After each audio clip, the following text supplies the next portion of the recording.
noches. Ya sabe, como es viernes y son las 8, estamos una vez más conversando. Nuestro invitado de hoy es un hombre que nació en la música y para la música. La excelencia de su trabajo le ha hecho merecedor de premios muy importantes. Ha tenido la Medalla de la Paz que otorga a Naciones Unidas, la Medalla a la Excelencia Europea y desde luego en 1996 recibió aquí el Premio Nacional de la Cultura y las Artes. Yo creo que es un reconocimiento muy importante, pero el mayor que tiene nuestro invitado es el aplauso del público que lo sigue en todos los escenarios donde se presenta. Y cuando hablo de escenarios plurales, créame que estoy hablando de verdad, en serio. Nuestro invitado, nuestro amigo, ha estado lo mismo en los teatros europeos que en Asia y desde luego en toda América. Es un viajero incansable, por supuesto, y a donde quiera que va, él arrastra el eco de una campana. Sí, la campana de Chiapa de Corzo.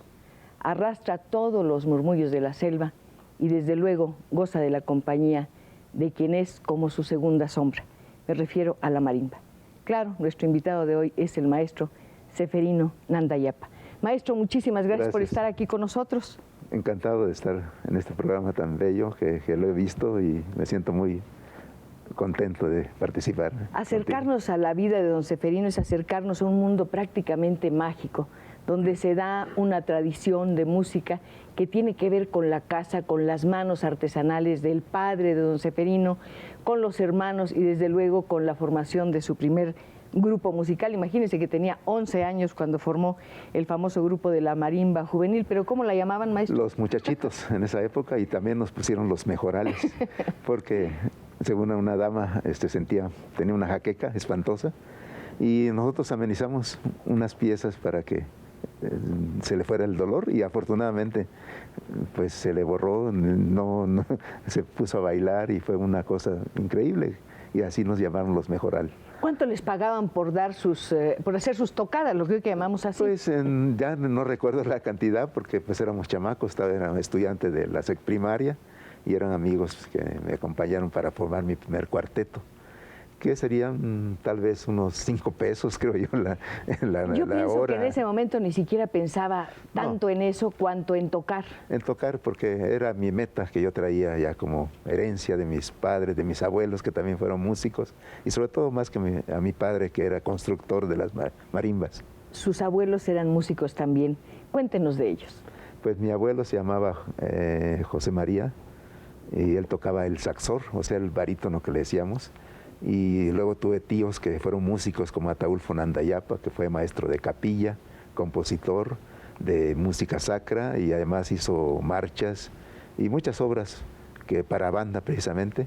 Él era un excelente clarinetista y armonista del armonio, y aparte porque la armonía se confunde en la música, pero tocaba la armonía en la iglesia de Santo Domingo de Guzmán, en Chiapa de Corzo. ¿Hasta qué punto es importante la iglesia para el aprendizaje de la música en lugares como Chiapa de Corzo? Pues es importante porque como todo el pueblo, digamos, acude a los ritos religiosos, a las misas, a celebrar las fiestas del patrón Santo Domingo, San Gregorio, San Sebastián Mártir, que es la colonia donde yo viví. Sí, exactamente. Entonces es muy importante porque ese pueblo Chiapa de Corzo reúne muchas tradiciones, sobre todo los bailes de las comparsas que hay, de los parachicos que se festejan el día de San Sebastián, los carros alegóricos de doña María Angulo, que es una dama que tiene su historia. Una leyenda. Cuéntenos esa leyenda, es tan bonita. Doña María Angulo, pues según dice la leyenda, que su hijo estaba enfermo, estaba tullido, como le decimos allá, paralítico, y le dijeron que en Chiapas había unas aguas curativas, que tenía que ir ahí para que el niño pues viera esas aguas, para que en qué forma se le podía quitar ese impedimento de sus piernas. Y sí, llegó a Chiapa de Corzo y creo que fue a esos lugares donde existía esas tomas de agua, y el niño pues sí, se hizo esos tratamientos, esos baños, y no sé, en un periodo tal vez de 2 meses el niño se compuso, caminó, y ahí fue donde la señora quedó muy contento. Y Chiapa de Corzo pues en esa época tenía problemas de pues de peste, una peste que existía, que había mucha gente enferma. ¿De qué época estamos hablando? Yo creo que posiblemente a mediados del siglo pasado, tal vez en 1850. Y esta señora, pues viendo el milagro de las aguas curativas, pues el pueblo estaba muy hambriento, muy mal económicamente, y ella prometió que si el hijo se curaba, pues ella iba a ayudar al pueblo, y entonces salió en un carro a aventar dinero a los pobres, a la gente, pues exactamente, y ahí fue como nació la tradición de doña María de Angulo. Y los paisanos chiapacorseños, se disfrazaron para alegrar al niño, y ahí se dio un baile que se llama los parachicos, es decir, para alegrar al chico, que bailaran a modo de que se parecieran la cara de los españoles. Don Ceferino está lleno de historias maravillosas que tienen que ver con la tradición, con el misterio, con los aparecidos y desde luego con la familia. Y yo creo que ustedes tienen muchas ganas de escuchar esas historias y nosotros deseamos de veras escuchar la voz de usted. Usted que nos acompaña, usted que es generoso y que opina y que aporta pues apoyos muy importantes como el que nos envió una amiga, ¿sí? Una amiga de este programa, la señora Marilena Márquez. La primera llamada llegó muy tempranito, es de ella y dice cosas muy lindas para mí, Marilena, muchísimas gracias. Pero aparte dice, felicidades al señor Ceferino Nanda Yapa, agradezco infinitamente a todas las telefonistas que estuvieron recibiendo tantas llamadas por la entrevista que me realizó la señora Pacheco. Asimismo, como les dije antes, agradece mucho el trabajo aquí en el estudio. Así que gracias, Marilena, por la llamada. El señor Alejandro Hernández le envió un saludo muy cordial al señor Ceferino Nanda Yapa. Gracias. Admiro el arte que tiene al tocar la marimba. Ojalá y él también me pueda enviar un saludo. Claro que sí, le agradezco, señor Alejandro. Don Alejandro Hernández Ruiz. Muchas gracias. Le agradezco su felicitación y le mando un saludo cariñoso a usted y a toda su familia.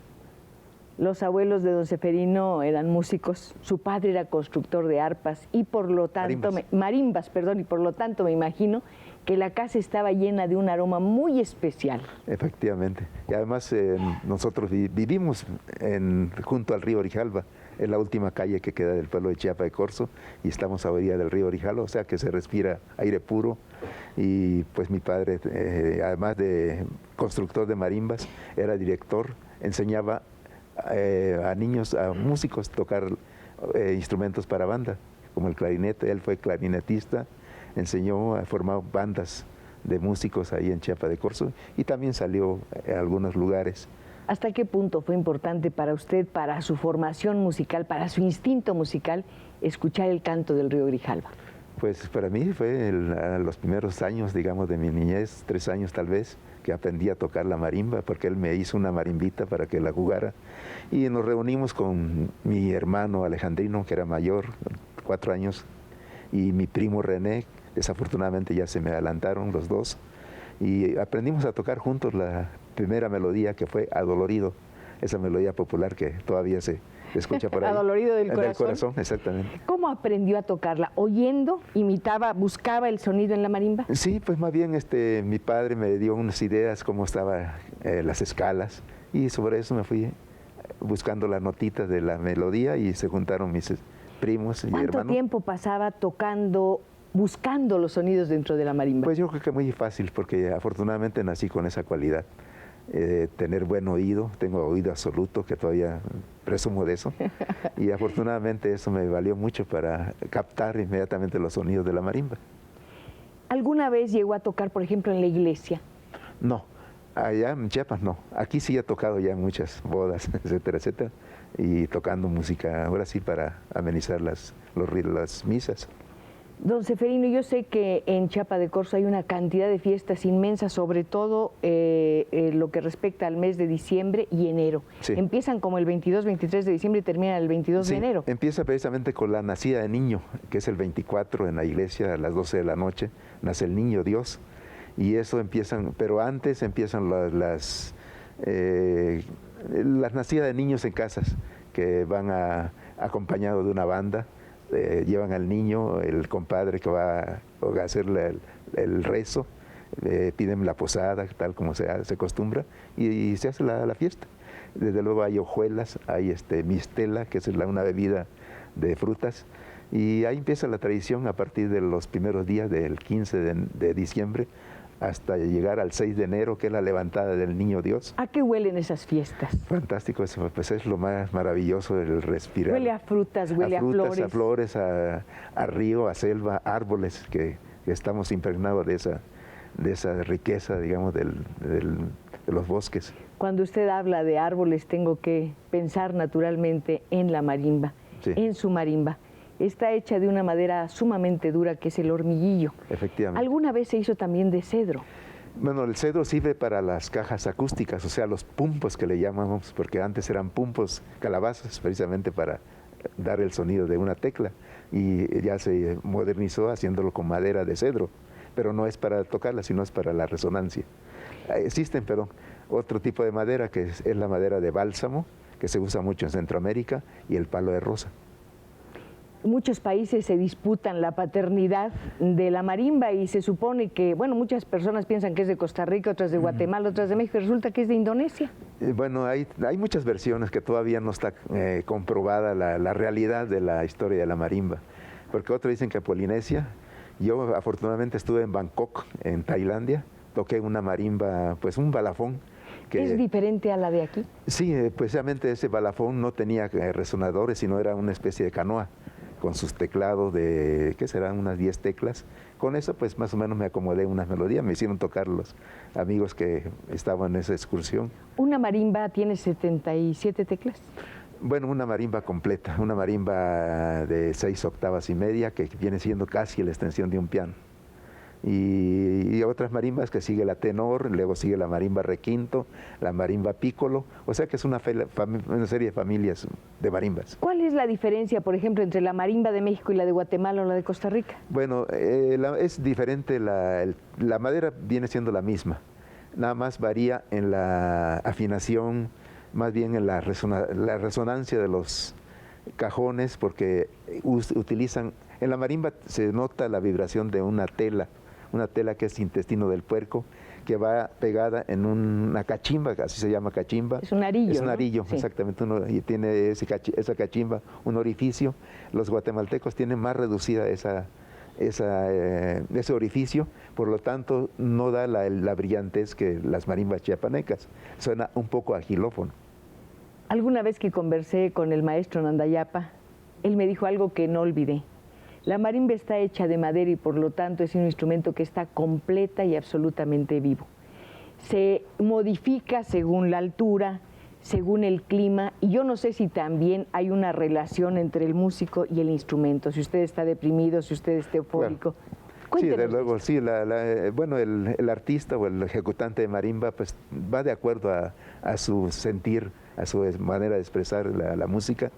Y si es una melodía que, pues un sufrimiento, por ejemplo, en Guatemala las melodías se escuchan un poco tristes, será por la tragedia que han tenido, han padecido, a diferencia de las marimbas chiapanecas o los intérpretes chiapanecos, que son más alegres, más brillantes, siempre están con la música muy alegre, tocando los sones, los zapateados, y música también que ahorita tocan música tropical, cumbias, danzones, en fin, o sea que son más alegres, más bullangueros los chiapanecos. ¿De qué manera influye el clima sobre una marimba?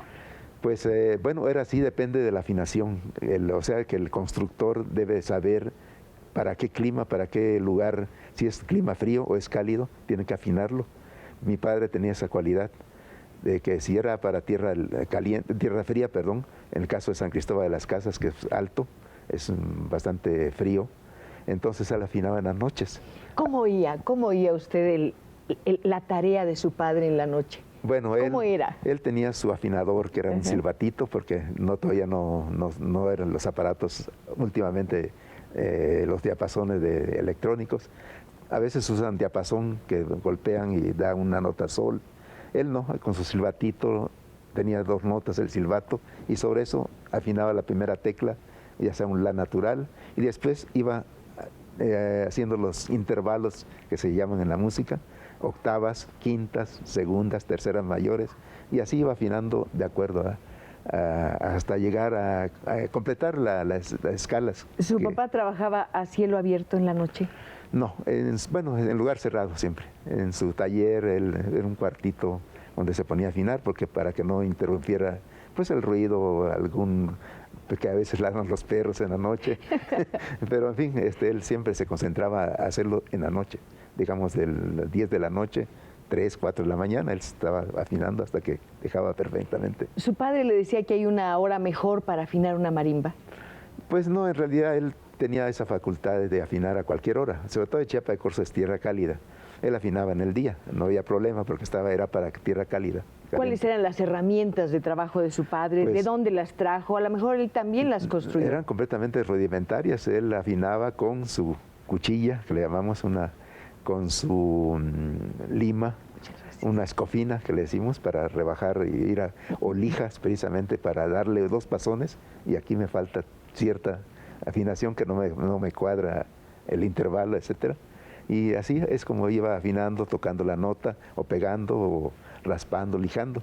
Hasta ahorita hemos visto solamente las presencias masculinas o el recuerdo de las presencias masculinas en la familia Nandayapa Ralda, pero yo quisiera saber las mujeres, la presencia de la mamá, las mujeres de la casa.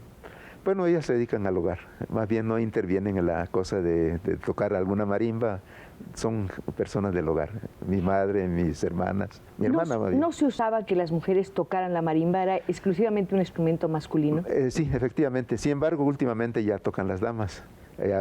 Ha habido grupos de hermanas, las hermanas de San Cristóbal, que son las hermanitas, no recuerdo el nombre, de Tuxtla, las hermanitas Núñez, Gutiérrez Niño, las hermanitas Coutinho, Mercedes y otra hermanita muy inteligentes. Cuando tocan la marimba las mujeres, ¿suena diferente que cuando la tocan los hombres? Bueno, no tanto, pero siempre el hombre tiene más fuerza para interpretar, porque la marimba hay que tocarle con cariño y a veces con coraje. Tocar con cariño, con coraje, pero siempre con amor y con imaginación y con algo más que instinto. Decía don Seferino también en alguna conversación que sostuvimos que él sabía que había nacido con las dotes para ser un músico, pero que comprendió que para seguir adelante, para cumplir con su sueño, tenía que aprender la técnica, y por eso vino a la Ciudad de México a los 21 años. Antes de que nos hable de esa etapa de formación que es muy importante, yo quiero que escuche lo que dice el público, ¿de acuerdo? Gracias. El señor Mario Zamora Plaza dice: mi esposa Esperancita y yo queremos enviarle un saludo. Espero que nos recuerden aquella excursión a la Tarahumara que hicimos. Claro que sí. ¿Usted se acuerda? Sí, fuimos con esta familia Esperancita y el señor es Mario Zamora Plaza. Claro, que eran grandes amigos, que nos fuimos a la Sierra Tarahumara. Bueno, hicimos un recorrido por todo el tren famoso que... Ese contacto con la Sierra Tarahumara frente a lo que es la selva de su tierra, ¿cómo fue ese contraste? Pues más o menos hay similitud, digamos, de las etnias, digamos, de los tarahumaras. Por fortuna tuve la suerte de llegar a esas cuevas donde viven los tarahumaras, y el indígena, bueno, el tarahumara quería comprarle un violín. Estaba tocando su violín, pero se molestó porque las damas se metieron a sus cuevas y no les gustó, y estaba enojado el tarahumara, y nos dijo que no quería tocar ya su violín. Yo le dije: pues permítame tantito, yo no toco violín, pero sé cómo se afina. Pero más lo que le gustó, porque cuando él tocó la melodía, yo le escribí las notas que estaba tocando, y sí, me prestó el violín y comencé a tocar la melodía, y le dio mucho gusto que ya había tocado lo que él interpretó en su violín. Qué maravilla. El señor Gregorio Guzmán dice: me gustaría recordarle al señor Nandayapa, ya que se hizo muy buena labor, estuvo tocando en diversas bodas judías por muchos años y tenemos un buen recuerdo de él. Sí, yo tuve una orquesta, más bien no con la marimba, esto fue otra historia. Afortunadamente me ligué con un maestro catalán, el maestro Miguel Vicens. Él era pues uno de los favoritos de las bodas judías allá por los años, ¿qué será? 1958 al 60. Él era director, tenía pues las mejores fiestas del Centro Deportivo Israelita, y afortunadamente, como los músicos eran de la Sinfónica, y yo afortunadamente participé en algunos conciertos con la Sinfónica Nacional, y me recomendaron que yo era un ejecutante del acordeón. Yo toco el acordeón, toco un poco el piano, y el maestro me invitaron para que yo formara parte del grupo de él. y toqué el acordeón. Después él tuvo la necesidad de que yo formara un grupo, me dio el cargo de que tuviera una segunda orquesta, que él lo manejara. Y así fue como formé mi segundo grupo. Y luego él tuvo la tragedia de irse de México porque su esposa no le caía bien el clima de México. Entonces me dice, maestro, pues yo creo que tú eres el indicado de quedarte al cargo de mi orquesta. Yo no sé si regrese o tú te haces el cargo. Yo te voy a conectar con las clientes, las personas que me han solicitado. Y así fue, por mi orquesta con los mismos músicos amigos de la Sinfónica. Y afortunadamente fue difícil abrirme el paso porque los judíos, pues amigos, no me conocían, pero afortunadamente salí adelante tocando la música hebrea, cantando y haciendo todo lo que se debe hacer para amenizar una boda. Bueno, pues este es un aspecto de la vida de don Ceferino que ni siquiera imaginábamos. De veras es un placer escuchar y descubrir a cada paso de esta conversación algo distinto, algo nuevo, algo maravilloso o mágico en la vida de un hombre que, como usted ya escuchó, nació en la música y para la música. Nos vamos a un corte y mientras usted sigue llamándonos, ya sabe, tenemos a su disposición nuestros números en el estudio y muchos deseos de escuchar aquí también su voz.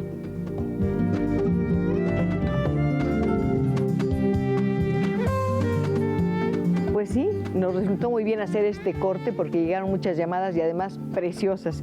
Mire lo que le dice don José Flores, dice, le envío un saludo al señor Ceferino Nandayapa y me gustaría preguntarle si se le antoja un tamal de chipilín. Lástima que por teléfono no se lo podemos enviar, pero le mandamos un saludo también a nombre de la señora Evangelina León. Gracias, muy amable. Sí. ¿Qué tan importantes son para usted los sabores de su tierra?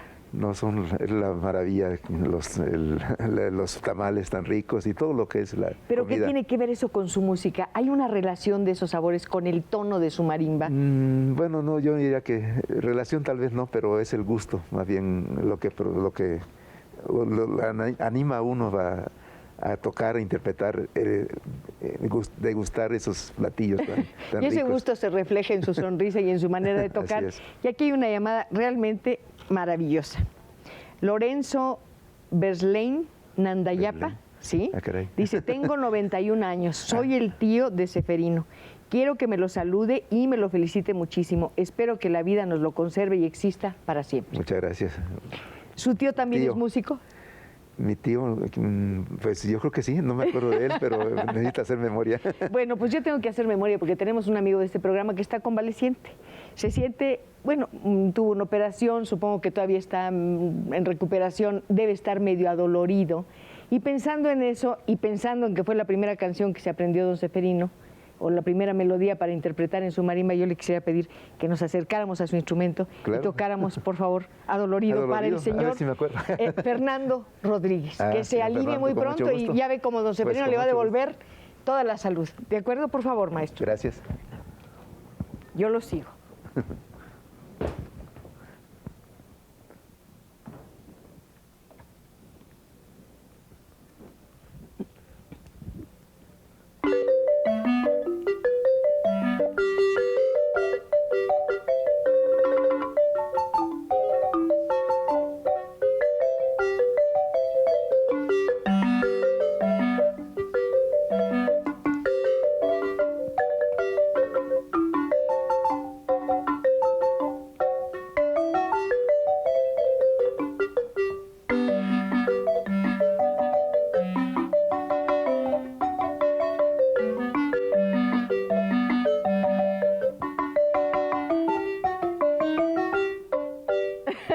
Yo creo que un aplauso, ¿no?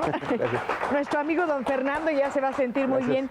Maestro, yo estaba recordando ahora que cuando usted llegó al Conservatorio Nacional de Música, tenía como proyecto realizarse como pianista y como director de orquesta, pero la falta de un piano lo convirtió definitivamente en... Sí, porque no estudiaba mis lecciones en marimba. ¿Cómo lo hacía? Pues tocando, digamos, las lecciones que me daba mi maestra y hacer las escalas del Hanon, pues hacer mis escalas como se usa en el piano. Pero en este caso, pues claro, tenía que estudiar las lecciones obligatorias del método Beyer y del Hanon, que era de Abeli también, que me dejaba la maestra, que ya no me recuerdo cómo iban las melodías, pero sobre eso precisamente me gustaba tocar Mozart, por decir algo, Chopin, todas las obras clásicas que escuchaba con los otros alumnos más aventajados del piano, que eso me sirvió que el maestro Chávez me reconociera como el virtuoso de la marimba. Algo que a mí me invitaron los maestros percusionistas para participar como ejecutante de una obra que él escribió que se llama HP, Caballos de Vapor, en la cual tiene el tema de la sandunga, esa suite. Y fui a tocar esa parte que lleva marimba, pero para esto yo siempre me hacía mis escalas, tocaba un poquitito de Mozart y se acercó, le llamó la atención porque decía Nandayapa en la marimba. Ah, caray, qué raro, ¿es tarasco? No, maestro, es chiapaneco, es de los indios Chiapas. Nanda quiere decir río, Yapa verde, o sea, río verde o arroyo verde. Qué curioso, muy interesante. ¿Y tú tocas también Mozart? Pues sí, me gusta tocar la música clásica, yo los he tocado en el piano, pero como no tengo piano, pues los practico así. Y eso le llamó mucho la atención. Bueno, tocamos la obra, no pasó nada. Después me mandó a llamar el maestro. Ah, no, perdón. Antes que eso, en uno de los dice, mañana traigo mi grabadora. Quiero que me hagas lo que se te ocurra, escalas, arpegios, todo lo que quieras. Bueno, él llevó su grabadora, le hice todo lo que me pidió, arpegios, escalas, tocando un poquitito de melodía. Bueno, pasó el concierto y meses, tal vez, me mandó a llamar el maestro Chávez, bueno, por medio de sus ayudantes, y el maestro quiere hablar contigo. Bien, bueno, fui a ver. Y el maestro hizo una obra que se llama Tambuco. Es una obra que él compuso para percusiones, la cual la marimba lo quería utilizar como parte de esta obra como instrumento solista. Lo que pasó que el maestro Chávez escribió la obra pensando en el piano, pero no pensó que la marimba, las instancias son muy difíciles y había pasajes muy dificultosos que era imposible hacerlo en la marimba. Yo le dije, maestro, fíjese que aquí hay un problema porque usted me pensó en el piano puedo mover las manos cruzadas y en la marimba no, la distancia no alcanzo a llegar. Necesitaría patines para moverme y eso le causó gracia. Bien, entonces el maestro Chávez, bueno, dice, vamos a ver. Y pasó el tiempo y dije, pues a lo mejor se molestó. No, un mes después me mandó a llamar nuevamente. Dijo, a lo mejor se molestó tal vez. No, ya corrigió la obra, ya lo hizo más tocable. Claro, es muy difícil, pero ya se puede tocar. Y sí, así... ¿Podríamos escuchar algo de eso? ¿Un poquitito o no? Fíjese que ya no me acuerdo bien, porque como era una obra contemporánea, ajá, pero sí había unos pasajes muy difíciles, como hacer una escala o así. Más o menos, no, ya no recuerdo bien la aire porque le...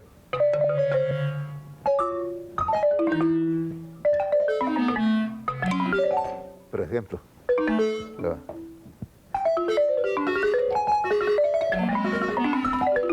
más o menos. Luego no es exactamente las melodías, las notas. Da gusto ver el gusto con que se desplaza. Sí. ¿Cómo es su relación con la marimba? Así pues sinceramente. Pues a mí es como si fuera un piano. O sea que yo toco, puedo tocar Chopin como si fuera un piano. Si quiere le toco un pasaje de, sí, de además la Polonesa, que es un compositor o uno de sus compositores sí, predilectos. Paganini, Chopin, sobre todo Juan Sebastián Bach, que es el padre de la música. Voy a tocarle algo de la polonesa militar.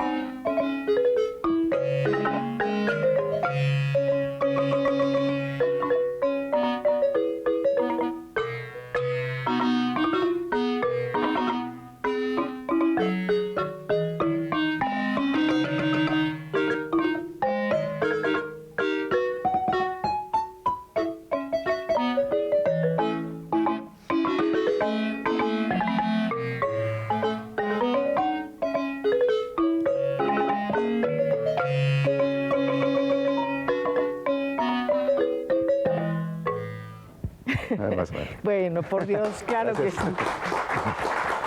Maestro, es un instrumento bellísimo, pero es un instrumento que durante mucho tiempo se relacionó únicamente con el folclore. Sí. ¿En qué momento ingresa la marimba en el mundo de la música clásica? Bueno, desde luego en Chiapas existieron grupos muy famosos como el cuarteto de los hermanos Gómez. También en Guatemala existieron grupos muy famosos con los hermanos Hurtado. que tocaban oberturas, como el caso de la obertura Poeta y Campesino, algunas obras de Mozart como el Rondó La Turca, y hasta ahí, claro, tocaran valses de Strauss, valses chiapanecos o valses mexicanos también, sobre las olas. Pero nosotros más bien cuando yo salí del conservatorio, bueno, salí porque ya no terminé, pero sí estudié lo máximo, armonía, composición, un poco de piano, y sobre eso me fui introduciendo en la música de clásica, más bien, y formé mi primer cuarteto en 1960 con músicos, alumnos del conservatorio. ¿Qué tan difícil fue abrirle los foros especializados, y lo digo subrayado, a este cuarteto, que incorporaba un instrumento que parecía extraño en los grandes teatros? Sí, por ejemplo, empecé a montar Mozart, oberturas o tocar Chopin. Así fue como el cuarteto me fueron siguiendo mis pasos, y sobre eso damos una audición tocando música, o así, chiapaneca. Ya fuimos introduciendo ya la música de Mozart, por decir algo, y la gente como que les fue llamando la atención, el gusto, el sonido del timbre de la marimba, que se semejaba a un clavecín, a un sonido de piano, y así fue. ¿Y la orquesta cómo asimiló la presencia de este instrumento y todas sus voces? ¿La orquesta? Bueno, la orquesta, pues en el caso del maestro Chávez, la obra de la Sandunga se oye muy bonita, también escribió Bernal Jiménez en 3 cartas a México, que yo también he tocado eso, pero eran nomás pequeñas fracciones de un solo ejecutante. Hay muy pocos conciertos para marimba. Aquí hay una de Mario Curi, creo. Sí, yo he tocado Máscaras precisamente de Mario Curi, que es un divertimento de conciertos para instrumentos de aliento. No es la orquesta de cuerdas, sino una orquesta reducida. He tocado el concierto de Darío Milló.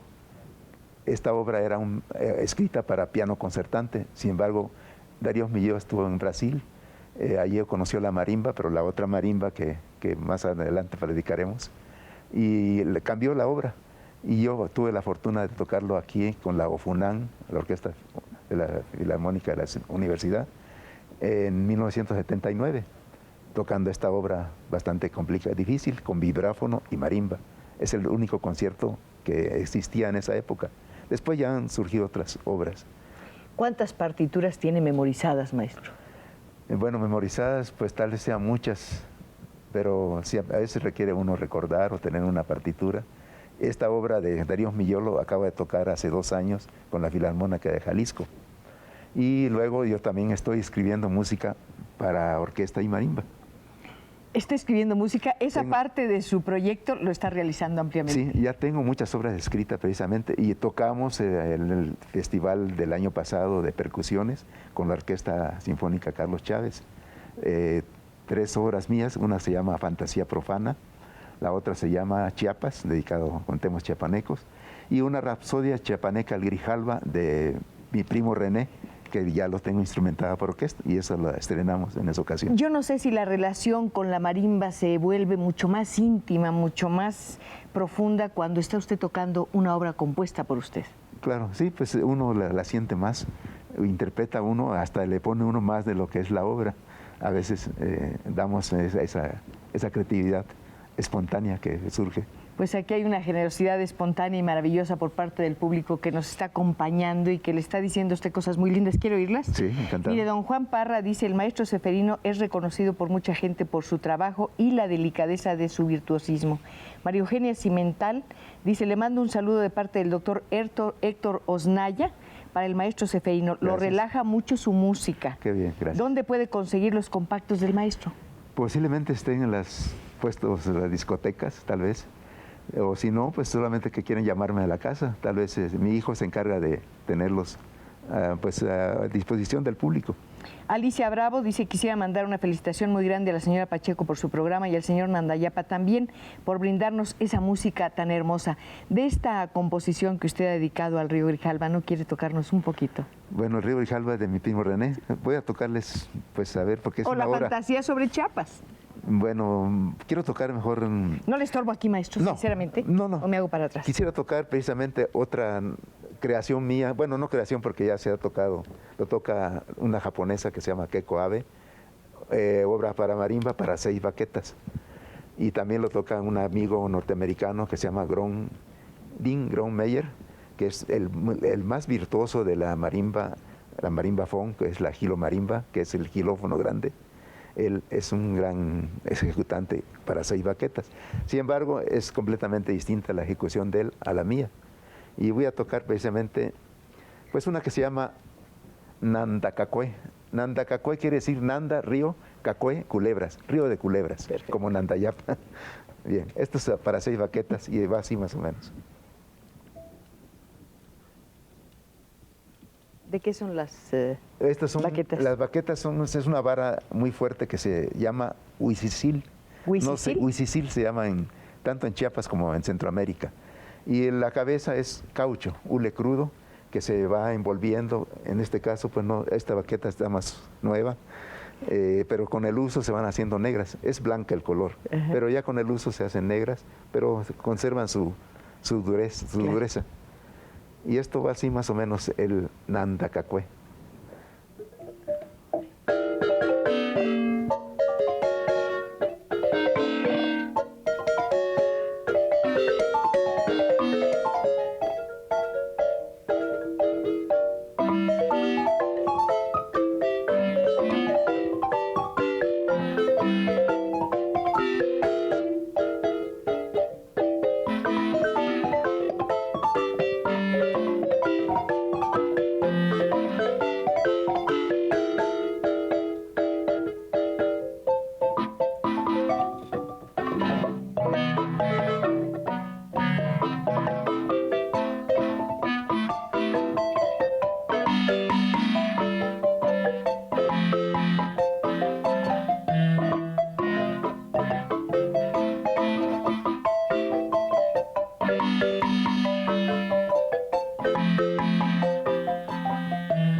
Cuando uno oye y ve, claro que sí, cuando uno oye y ve tocar al maestro Nandayapa, no sabe si realmente él nació para tocar la marimba o si la marimba existe para que él le arranque todas sus voces. Y aquí están llegando muchas voces, pero vamos a tomar un descanso. Queremos que el maestro se recupere.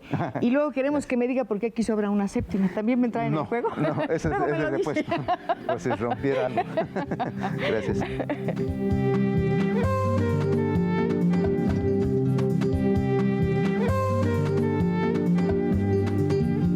La electrónica ya está presente en todos los aspectos de nuestra vida y desde luego ha tocado también al arte. ¿Hasta qué punto también ha influido sobre la marimba? Bueno, sobre todo sí, bastante. Sobre todo en mi tierra, Chiapas, precisamente la electrónica, o sea, los grupos que surgieron, la aparición de los pianos eléctricos, de las guitarras, sonidos, pues los jóvenes desafortunadamente la rechazan, ya no quieren bailar con las famosas marimbas que eran tan alegres, que tocan tan bonitas las melodías, sobre todo la música tropical, danzones, folks o swings, en esa época que me tocó todavía acompañar a muchas festividades de bailes, etcétera.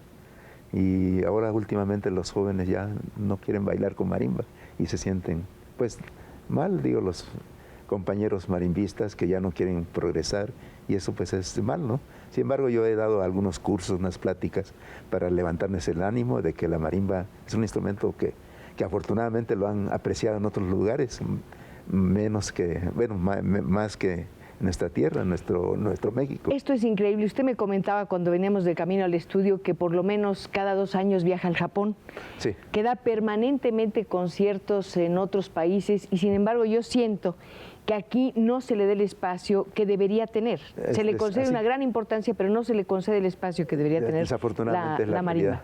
Todavía todavía no llegamos a llenar ese requisito de las autoridades para que tuviéramos esa oportunidad de tocar en, pues más, digamos. Sí, damos buenos conciertos con diferentes centros culturales, pero creo que faltaría más. Como le digo, ya tengo pues casi 30 obras escritas para orquestas sinfónicas y nada más he tocado 3. Se quejan otros maestros que la música mexicana no la tocan, bueno, no del caso mío, sino de otros compositores mexicanos.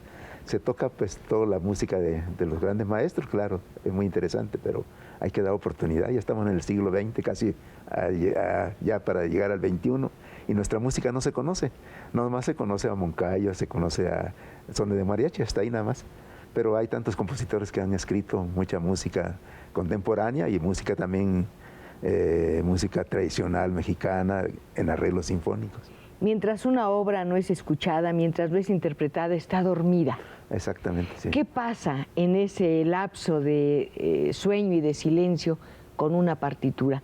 ¿Usted cómo la frecuenta, cómo la mima, cómo la cuida, cómo la mantiene viva?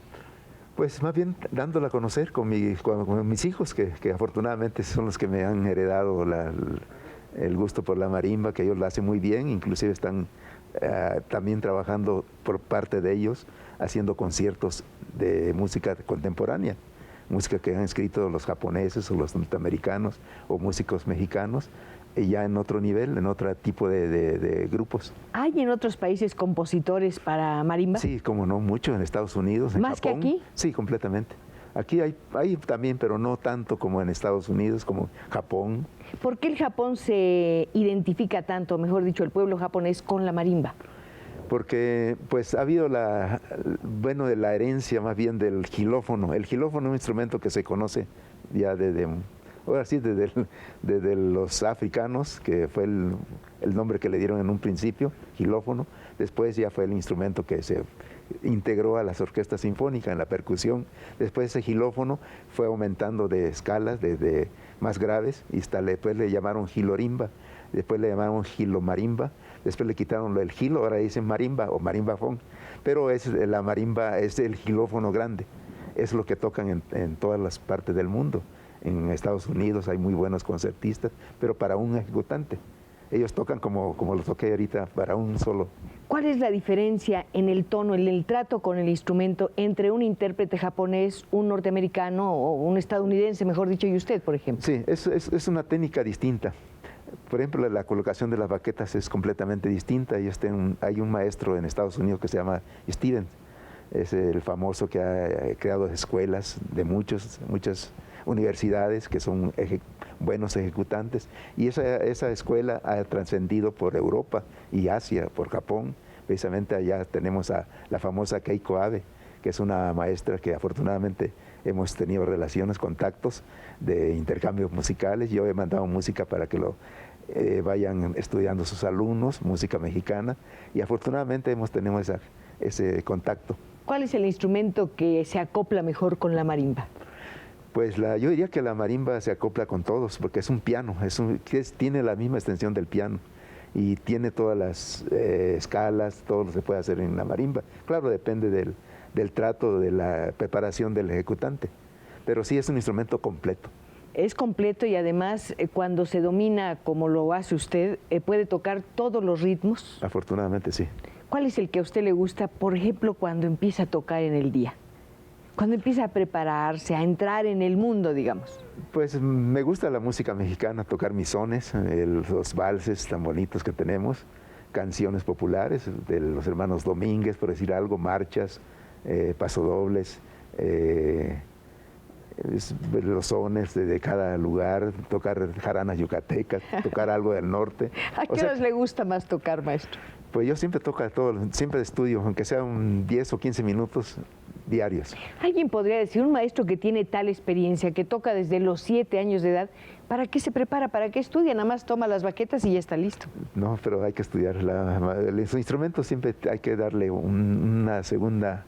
Pues un segundo alimento, digamos, un cuarto alimento, que ya si hacemos 3 comidas, vamos a hacer uno para pues aquí tenemos un quinto alimento, que es la presencia y la voz de los amigos que admiran la maestría, el talento y sobre todo la capacidad de ser tan vital y tan positivo cuando se acerca a su instrumento. Me estoy refiriendo desde luego a nuestro invitado de hoy, el maestro Ceferino Nandayapa.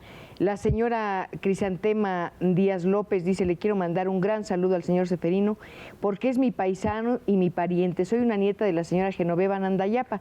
Ella era hermana del papá del señor, ¿sí? Sí. Oiga, le están saliendo muchos parientes, eso me da gusto, no. Eso me encanta. Sí, la familia Nandayapa, no es tan común el apellido, entonces sí, tiene que haber una relación de familia. Ana María Maldonado dice, quiero enviarle un saludo de parte de sus amigos de San Pedro a Tocpan, Milpalta. Claro. Lo conocemos y admiramos mucho por su música, en particular el profesor Luis Gutiérrez y su esposa Ana María González. Sí, grandes amigos, cómo no. Daniel Hernández Sánchez, felicito al señor Ceferino. Le mando extenso saludo de parte de la señora Francisca Sánchez Franco. Éramos vecinos en la colonia Roma. Oiga, maestro, ¿sus vecinos no repelaban cuando usted se ponía a ensayar? No, casi no, por lo regular, sí, creo que nunca nos tuvimos algún reproche de que no dejábamos dormir. Sin embargo, a veces estudiamos una noche, pero de que me acuerde, no. No tuvimos ese... ¿Alegraban los rumbos? Creo que sí.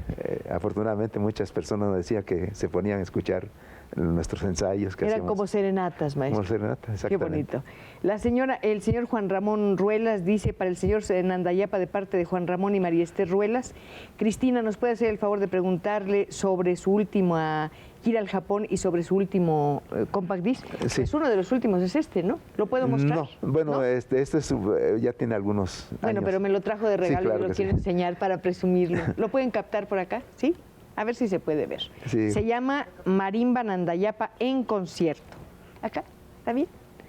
Maestro, ¿cuál es su más reciente? Bueno, el compacto que hicimos, estamos haciendo la magia de Chiapas fue el primero, bueno, ya de los últimos. Luego el segundo fue la magia de Oaxaca y quedó pendiente la magia de Tabasco, porque son los 3 estados que se toca la marimba.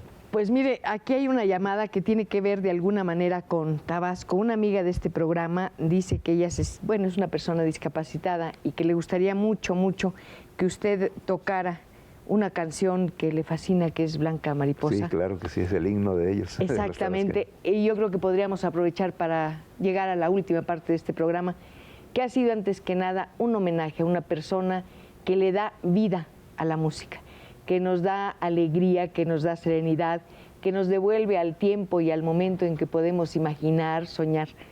Oír a Ceferino Nandayapa es recuperar todas las voces de la naturaleza, es oír otra vez la campana de Chiapa de Corzo, es oír al Grijalva y la lluvia. Es todo. Maestro, gracias, por favor.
Muchas gracias. Muchas gracias. De veras, fue un placer, maestro. Y de veras, ojalá que muy pronto nos volvamos a ver. Sí, gracias. Encantada.